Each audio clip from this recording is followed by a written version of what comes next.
Hey, I'm Chmielewski, And I'm Erik Jensen.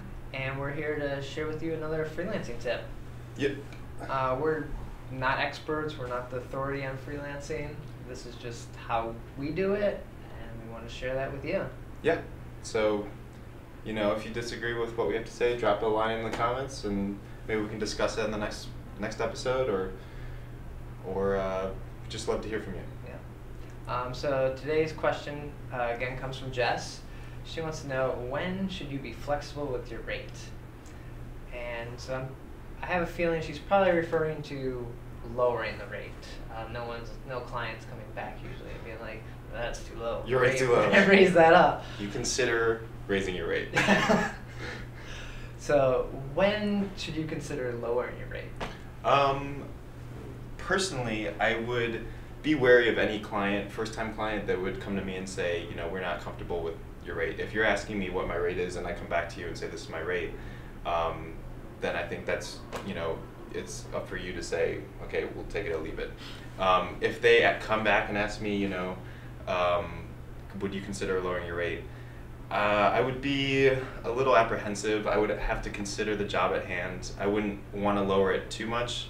And this is like ambiguous, but I'd have to really weigh, if this is a project I really want, would really be good for like my portfolio, or could open some doors for me, then I would consider possibly doing it.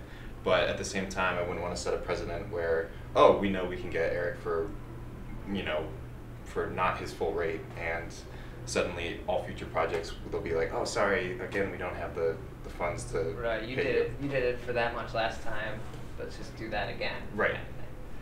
I consider lowering it if it's a client you've worked with before and they're like, oh, you trust them, and they're like, hey, we just don't have the budget for this one this time. This is like a quick internal thing or something like that. Can you do it for this amount?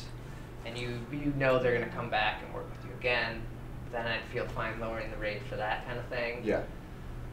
Also, if it's a dream client, it's like, oh man, I've been trying to work with these guys for years.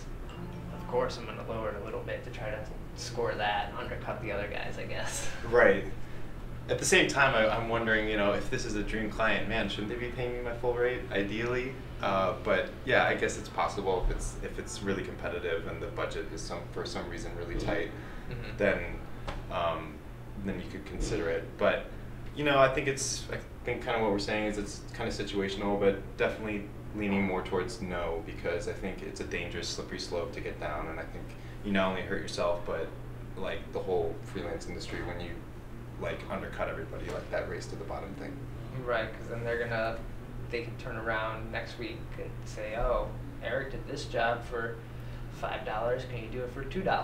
Right. And suddenly it's like, whoa, where are you getting these numbers from? Yeah. Like, what? My rate was $15. Suddenly I'm working for a third of the price? Right. But then, so that's the lowering the rate, but then there's also the raising the rate. And I've raised the rate on jobs that I don't want to do. It's sort of like, that's not for me, or that's just going to be boring. I'm going to jack up the rate. Yeah. So being flexible that way with it. Right. I think you also have to gauge it in the same way, like, is this something worth my time? If it's not worth my time, but,